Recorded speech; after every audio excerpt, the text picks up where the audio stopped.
and press the bell icon. Never miss an update.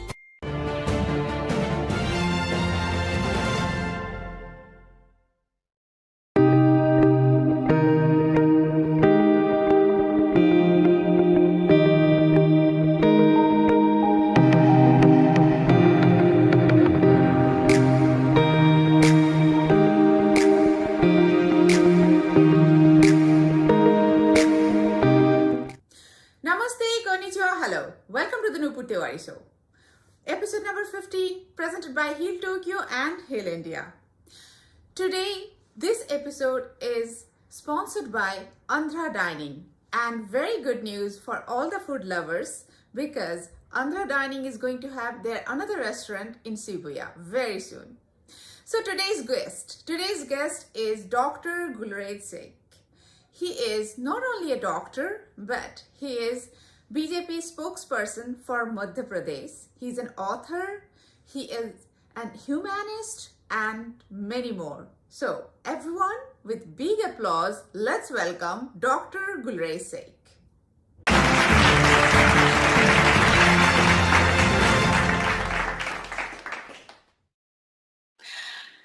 Namaste, konnichiwa, Dr. Singh, and welcome to the Nupur Tiwari Show. Thank you. Namaste, Nupur. How are you? I'm very good. How are you? Good. Temperature is raising up and summers are about to approach. तुमको दिख रहा होगा background में. It's warm. Mornings are also warm. Yeah. So now I think तो सर्दी तो जाने वाली है. चलेगा? सर्दी आई नहीं थी एक तरह से. देखिए मैं जहां पर हूँ सेंट्रल इंडिया में, वहां तो बहुत कम सर्दी आई थी. मुझे लगता है हार्डली 8-10 दिन की सर्दी आई थी और मुझे लगता है ठीक भी हुआ कि इससे हो सकता है, ये भी कंफर्म नहीं है, लेकिन शायद वायरस का स्प्रेड कुछ कम हो क्योंकि रनिंग नोज और की वजह से जो एनवायरनमेंट के अंदर वायरस फैलने की शायद क्षमता बढ़ जाती, तो हो सकता है कि इट वाज अ ब्लेसिंग.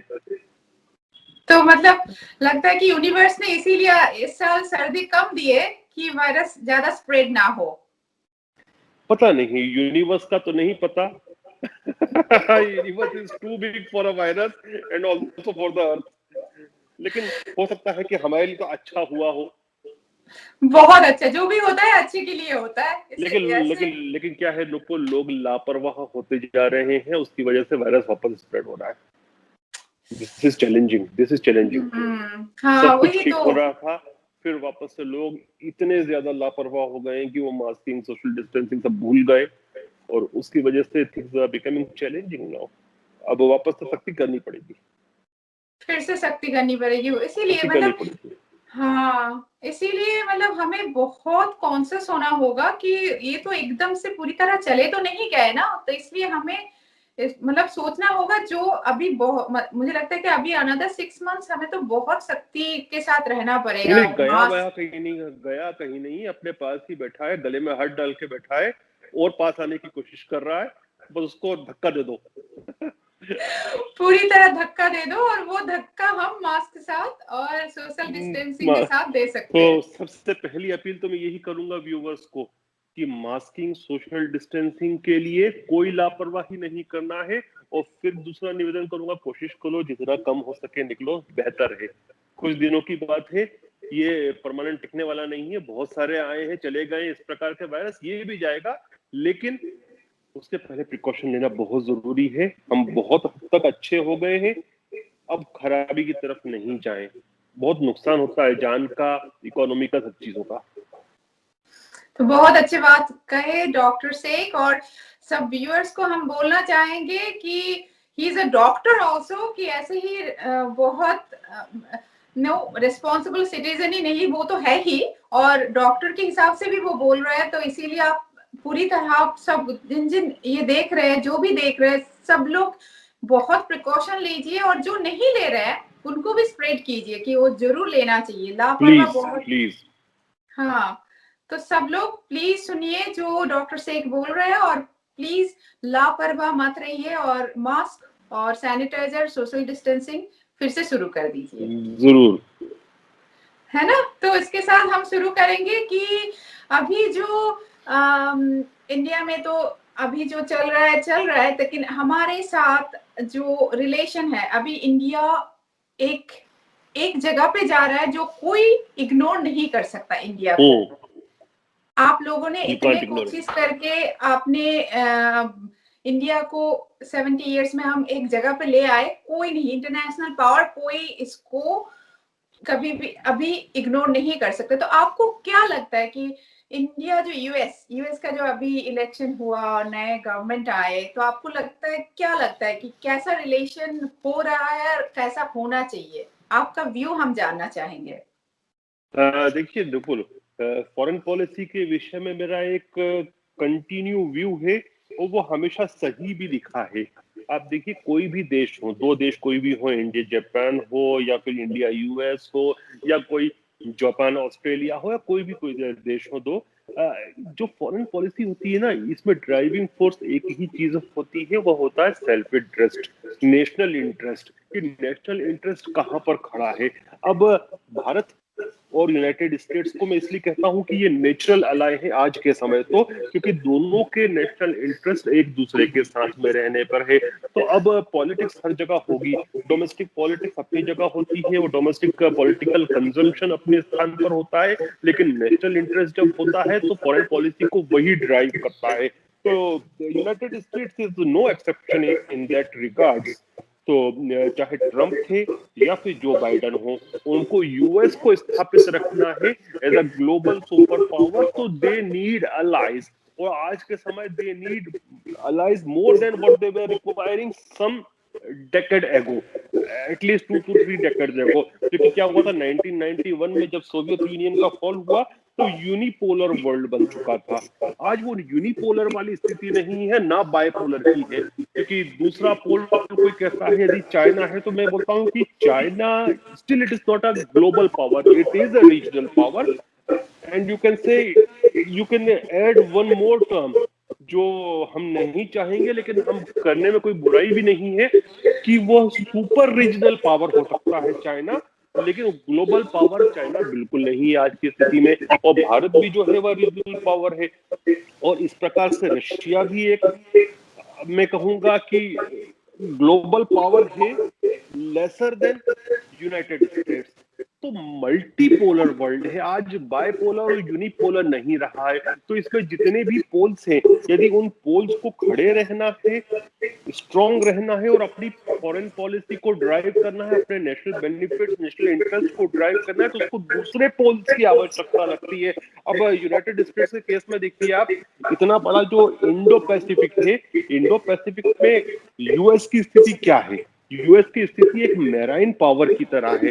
वो नौ सैनिक पावर है, सी का पावर है, लेकिन when it comes to land, मुझे नहीं लगता कि forget Indo Pacific, even Asia में कहीं पर भी अफगानिस्तान से एक बार इनके ट्रुप विड्रॉ हुए और घर चले गए, तो मुझे नहीं लगता कि दक्षिण कोरिया में जो इनकी 8th आर्मी बैठी है, उसके अलावा कहीं पर भी सिग्निफिकेंट नंबर ऑफ फोर्सेस भेजेंगे। अब जो दूसरा पोल खड़ा है सामने, सुपर रीजनल पावर पोल, जो कि चाइना है, उसको यदि किसी तरह से यूनाइटेड स्टेट्स को चेक करना है, तो उसके पास लैंड फोर्सेस नहीं है। और एक ही ऐसा पावर है, भारत का पावर है, जो उसको हर तरह से चेक कर सकता है। तो यूएस की डिपेंडेंसी भारत के ऊपर कई गुना ज्यादा है बनिस्बत कि भारत की डिपेंडेंसी यूनाइटेड स्टेट्स के पास हो। फिर आप ये देखिए कि भारत के पास दूसरे विकल्प भी हैं। भारत के पास रशिया से बहुत अच्छे ताल्लुकात हैं। अभी आपको पता होगा कि नया जो हमने कॉन्सुलेट खोला, जिस प्रकार से वक्तव्य आए, तो भारत के और रशिया के जो रिलेशन है इररिस्पेक्टिव है कि यूनाइटेड स्टेट्स के साथ कहा जाते हैं। और मैंने तभी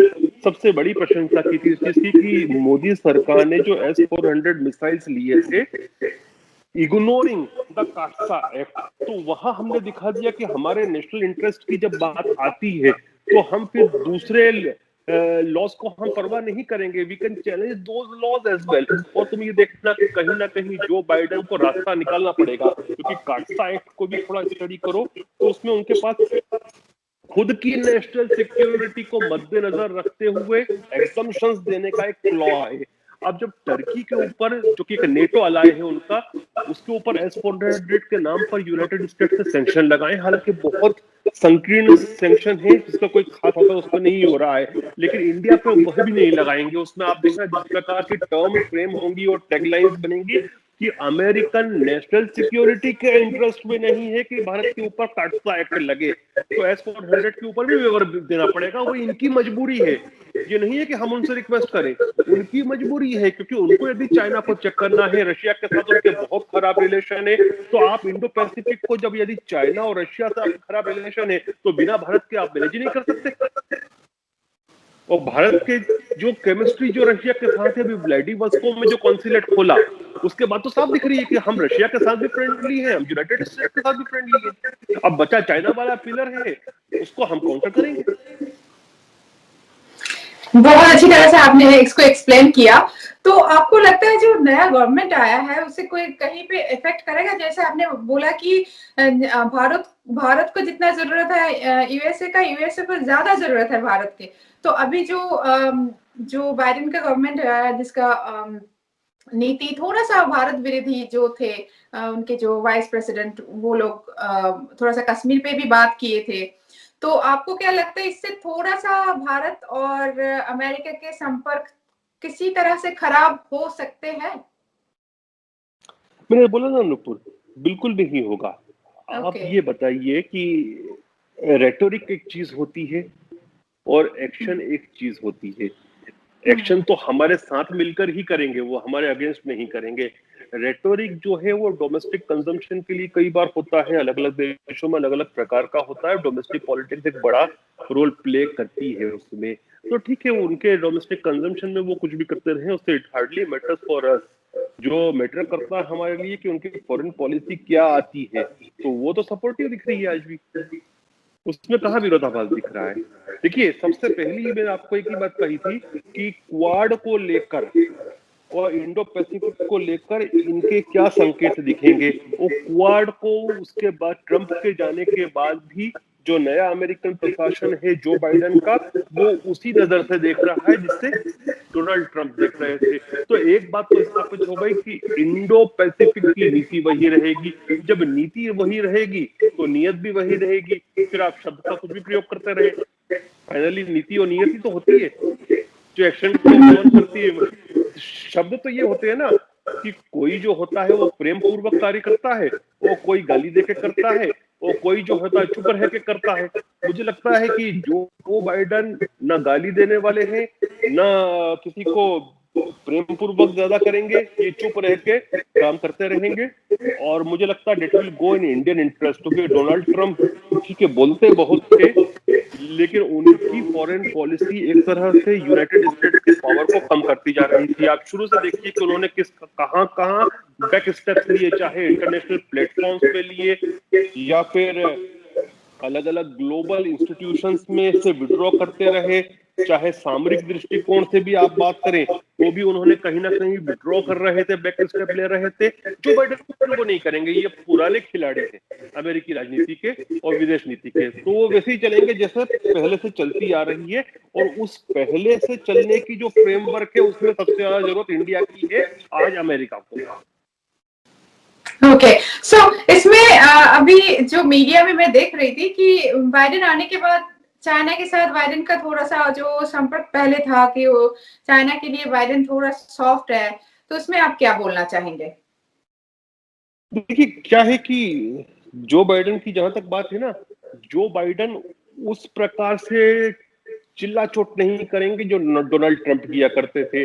वो खुल के एक तरह से कहते गाली देने का काम नहीं करेंगे, लेकिन काम सब कुछ करेंगे जो डोनाल्ड ट्रंप कर रहे थे, और हो सकता है 2-4 कदम ज्यादा ही करेंगे, लेकिन उसके अंदर बदतमीजी वाली बात नहीं होगी जो ट्रंप प्रशासन के साथ चलती थी। तो ठीक है ना, वो उससे कोई फर्क नहीं पड़ रहा। उससे जिसको कहते हैं ना कि बिजनेस एज यूजुअल नहीं, business will be even better with Joe Biden. क्योंकि ट्रंप को आप देखिए, he was just rhetoric, he was not on action. अब आप चाइना के खिलाफ मैं आपको बताता हूँ कि इनका आखिरी समय का बिल्कुल आखिरी दिनों की बात देखिए तो आपको समझ में आ जाएगा। उगरों के मामले में, उगिरों के मामले में इन्होंने जीनोसाइड आखिरी दिन कहा है कि चाइना जो है वो जीनोसाइड कर रहा है। आप 4 साल तक कुछ नहीं कहे, ना कुछ करे, आप लास्ट डे जब आपका है तब आप उसको जेनोसाइड कर रहे हैं। इसका मतलब यह हुआ कि ये पॉलिटिकल स्टेटमेंट था। तो इसका निष्कर्ष क्या निकला? बहुत सारी एक्शन जो की उन्होंने वो आखिरी जाते जाते समय की, चुनाव हारने के बाद की, तो वो तो पॉलिटिकल गिमिक था। तो मुझे लगता है जो बाइडेन अच्छी तरह से चेक करेंगे, बिजनेस वाइज भी, इकोनॉमिकली भी करेंगे, सामरिक दृष्टिकोण से भी करेंगे, लेकिन रेटरिक नहीं होगा। अच्छा, तो मतलब वो चिल्ला के नहीं करेगा जैसे ट्रम्प करता था, पूरा चिल्ला के जितना करता था उससे ज्यादा बोलता था, ऐसा नहीं होगा, लेकिन करेगा वही जो पहले से। अपनी शुद्ध हिंदी भाषा में बोलूं ना, जो बाइडेन पुराना खिलाड़ी है, चुपचाप खेलेगा। ओके, तो फिर कहां खेल लेगा मालूम भी नहीं पड़ेगा, चुपचाप से। तो अच्छी बात है, तो मुझे लगता है तो ये तो पूरे भारत के लिए अच्छी बात है, क्योंकि यही हमारे जब वोट हो रहे थे, पूरे भारतवासी, पूरे जहाँ पे भारतीय है बाहर भी, वो लोगों का एक ही नहीं, ऊपर एक चीज बोलने दो मुझे। देखिए, जब हम लोग बात करते हैं ना, तो हम बड़े संकीर्ण विचार के साथ बात करते हैं कि ये प्रो इंडिया है, ये एंटी इंडिया है। अरे ये तो भारतवंशी है, तो ये हमारा सपोर्ट करेगी या ये हमारे खिलाफ जाएगी, ऐसा नहीं होता है। ना ही इनमें से कोई प्रो इंडिया है, ना कोई एंटी इंडिया है, ये सब प्रो अमेरिका है। और अब जो हमको दिखता है वो उनकी दृष्टिकोण से, उनके नजरिए से ऐसा करना प्रो अमेरिका है।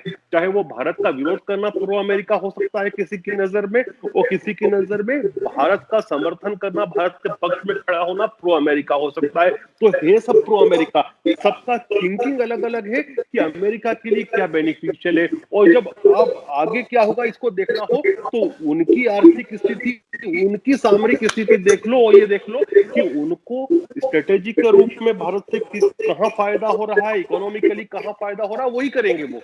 और आज उनको सब दोनों तरह से जरूरत है हमारी, क्योंकि इकोनॉमिकली भी अमेरिका की स्थिति अच्छी है, लेकिन उतनी अच्छी नहीं। और सामरिक दृष्टिकोण से देखें तो अमेरिका का पावर वो नहीं है। अब अमेरिका को अपना पावर बना के रखना है, तो they need pillars like India, और इंडिया ही उसका सबसे स्ट्रॉन्ग पिलर है। आप बताओ, ग्रेट ब्रिटेन और इंडिया के अलावा आज की तारीख में अमेरिका के लिए स्ट्रॉन्ग पिलर कौन सा है? रशिया उनके लिए ऑप्शन हो नहीं सकता, चाइना उनके लिए ऑप्शन नहीं है। बाकी जो पिलर्स हैं, चाहे ऑस्ट्रेलिया हो या आसपास के एरिया के दूसरे कंट्रीज हो, वो इतने मजबूत नहीं है। साउथ कोरिया हो, क्या वो इंडिया के लेवल की स्ट्रेंथ है? नहीं है। तो सबसे बड़ी महाशक्ति कोई अमेरिका के साथ आज के समय है तो वो तो इंडिया ही है। तो इंडिया के अगेंस्ट कैसे जा सकते हैं? उनके हित नहीं, उनके हक में नहीं है, उनके हित में नहीं है। आप देखो कि हमारे हित में क्या है, वो वही करेंगे जो उनके हित में है। अगर आपका हित उनके हित से हो रहा है, साथ जा रहा है, तो आपके साथ चलेंगे। और अभी तो उनका हित हमारे साथ में रहने में है, तो वो हमारे साथ रहेंगे। उसका नहीं करना चाहिए।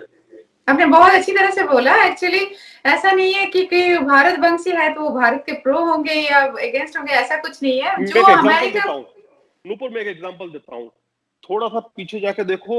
ये जो पाकिस्तानी थे, ये बात करते थे जब बराक ओबामा राष्ट्रपति बने थे, तो बहुत सी बार इनके मीडिया में बराक हुसैन ओबामा लिखा जाता था। वो ये सोचते कि इसके फादर चूंकि मुसलमान थे तो ये पाकिस्तान का समर्थन करेंगे, और वो ही बराक ओबामा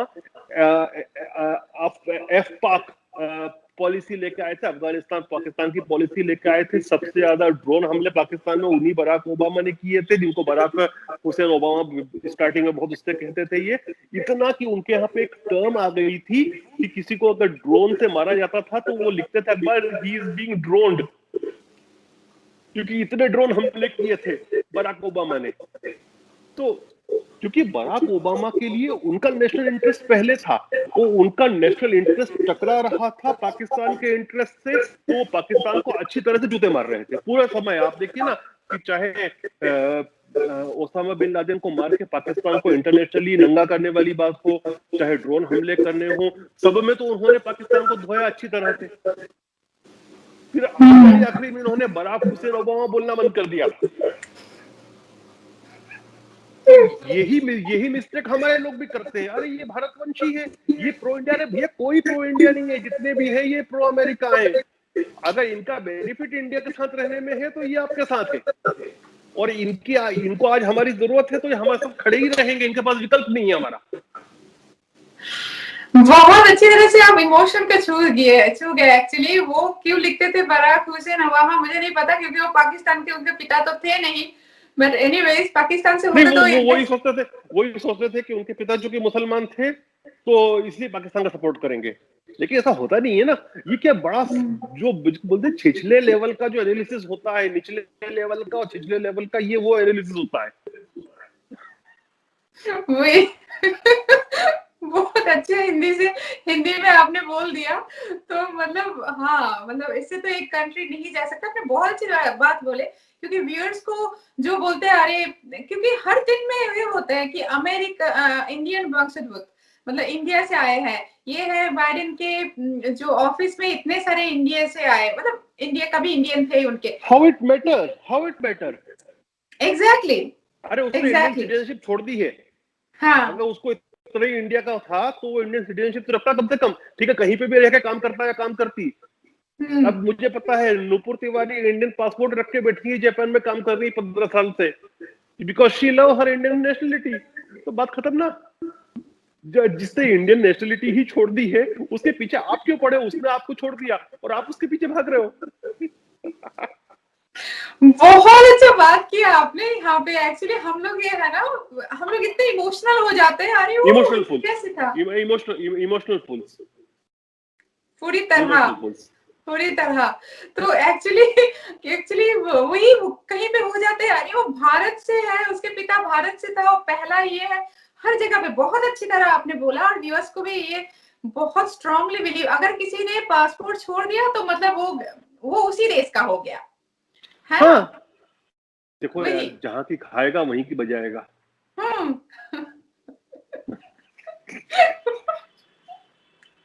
या और ये थोड़ा मैं गलत बोल दिया, जहाँ की खाएगा वहीं की गाएगा। मैंने गलत बोल दिया। गाने के लिए बजाना भी बहुत जरूरी होता है। तो सचमुच अगर हाँ, मतलब किसी के पिता माता जो भी थे, लेकिन वो अगर अमेरिकन है। अच्छा चलो मैं दूसरी बात बोलता हूँ। ये वहां पे रह के जो इतनी बड़ी बड़ी बातें करते हैं और हम उनकी तरफ देखते हैं, तो ठीक है ना, उनको इतना प्यार है तो आ जाए। टोटली। चलो मत आओ, आपकी अमेरिकन नेशनलिटी छोड़ दो, आप भारतीय नेशनल बन जाओ। ये टेस्ट हो जाएगा। हाँ, अरे वो कमला हैरिस कुछ भी होगी, जो भी होगी भाई, at the end of the day she is an American. Barack Hussein Obama थे या वो बराक ओबामा थे, at the end of the day he was an American, and और होना भी चाहिए। आप जहाँ रह रहे हो वहां के तो आपको लॉयल होना भी चाहिए, वरना फिर तो आपकी इंसानियत के ऊपर भी प्रश्न चिन्ह लगता है कि आप जिस देश में हो, जिसके नागरिक हो, वहां के लॉयल नहीं हो, तो फिर तो आप कैसे इंसान हो। मतलब ये हो गया कि जिस थाली के खा रहे हो उसी में छेद कर रहे हो। तो अगर वो और ये लोग ऐसा नहीं कर रहे हैं, चाहे वो बराक ओबामा थे या कोई भी थे, वे अपने कंट्री के लिए अगर लॉयल थे तो बहुत अच्छी बातें होना भी चाहिए। टोटली बहुत अच्छी बात की है। एक्चुअली ये है ना, आज के जनरेशन के लिए बहुत जरूरी है। जनरेशन के लिए सबको, जैसे हम इमोशनल फूल होता है, ज्यादातर इंडियन हम लोग इमोशन पे चलते हैं, और इसीलिए मतलब बोलते रहते हैं। हर दूसरे दिन हम इंटरनेट पे देखते हैं ये भारत से है, वो अगर बहुत अच्छा बात बोला आपने। नेशनल इंटरेस्ट ही फर्स्ट होना चाहिए। देखो मैं एक और एग्जांपल देता हूँ कि ब्रिटेन की लास्ट गवर्नमेंट जो थी थेरेसा मे की, उसमें शायद कोई मुस्लिम था जो कि वहां का होम मिनिस्टर था। ओके।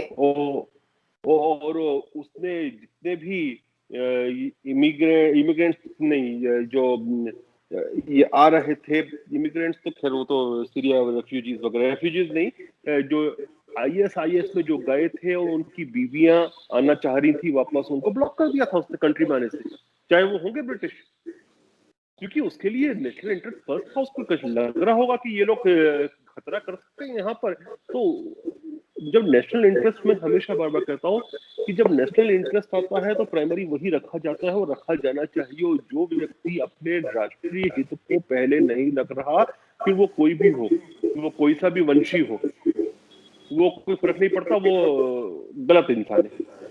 और मुझे लगता है कि हमारे हिंदुस्तान के लोग जहां पर भी गए हैं, विदेश भी गए हैं, वो अच्छे लोग हैं और जो उनको करना चाहिए वो करेंगे, अपने नेशनल इंटरेस्ट को आगे रखेंगे। बहुत अच्छी तरह से आपने बोल दिया कि नेशनल इंटरेस्ट पहले होना चाहिए, चाहे जिस देश में भी आप हो उस देश का इंटरेस्ट पहले होना चाहिए, उसी देश का, मतलब आपको जहाँ के नागरिक हो, वही बोल रही हूँ, मतलब जिस देश के आप नागरिक हो। हाँ, तो मैं अभी भी इंडियन नागरिक हूँ, सारी जिंदगी मैं इंडियन नागरिक में रहूंगी, और मैं 18 साल से आज मेरा 18 साल हो गया पूरी तरह।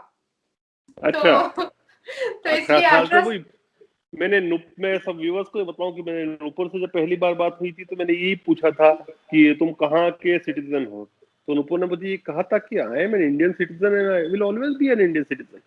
मुझे अच्छा लगा था सुनकर। वही एक्चुअली ये एक अनुभूति है जो आप छोड़ नहीं सकते, मतलब आप छोड़ना भी नहीं चाहिए। देखो, एक पेड़ जो होता है ना अपनी जड़ से जुड़ा होता है, आप उस जड़ को निकाल दोगे तो वो पेड़ का फिर स्ट्रक्चर नहीं बचेगा। हमारी जड़ें इस देश की धरती के साथ है, इस देश के लोगों के साथ है, इस देश के संस्कारों के साथ है। हमको कोई अपरूट कर देगा या हम अपने आप को अपरूट कर देंगे तो फिर हम वो नहीं बचेंगे जो है, फिर हम कुछ और बन जाएंगे। वो कौवा और हंस वाली बात हो जाएगी कि जब वो कौवा हंस की चाल चलता है तो अपनी भी भूल जाता है। वो हंस का भी नहीं बन सकता, ना हंस का भी कौवा बन सकता है। बहुत अच्छी तरह से आपने बोला कि मुझे बहुत, हाँ, हंस कभी कौवा नहीं बन सकते और कौवा कभी हंस नहीं बन सकते, तो हम भारतीय है और भारतीय रहेंगे, और अपने भारत के इंटरेस्ट में जो होगा कहीं पे भी हम रहे वही काम करते रहेंगे। नेशनल इंटरेस्ट और सोवरेन इंटरेस्ट जो होते हैं ना वो सबसे बड़े होते हैं। और मेरी अभी तुमसे जो बात हो रही थी कुछ देर पहले बिग टेक जायंट्स शो से पहले जब हम बात कर रहे थे तो अपन ने ये बात करी थी बिग टेक जायंट्स के। एक आध दिन इस पे भी चर्चा करेंगे कि ये कैसे सोवरेन इंटरेस्ट होते हैं जो नेशंस के, उनको चैलेंजिंग कर रहे हैं और इनको कैसे चैलेंज करना।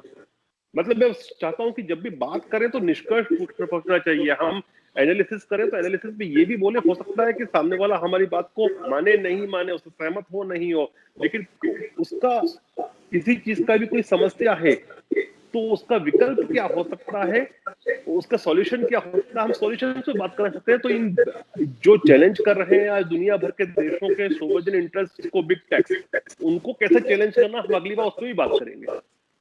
जरूर करेंगे, उस पर बात करेंगे। और व्यूअर्स जो देख रहे हैं, आपको अगर कोई और भी टॉपिक चाहिए जो सुनना चाहते हैं आप डॉक्टर शेख से, तो जरूर कमेंट में लिख दीजिएगा, तो हम उसके साथ भी आएंगे और अगले बार हम बात करेंगे जो डॉक्टर शेख ने अभी बताया।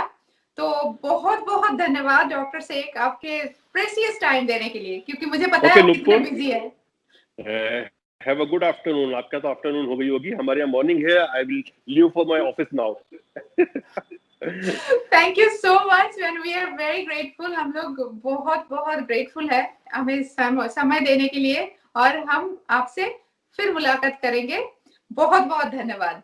ओके, नमस्कार। धन्यवाद और नमस्ते। नमस्कार।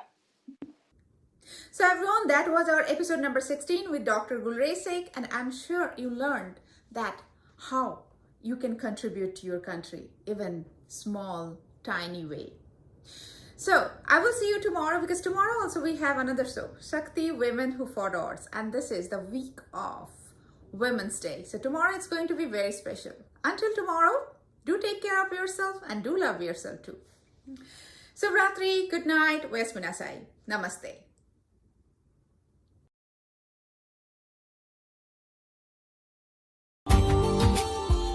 Subscribe now and press the bell icon. Never miss an update.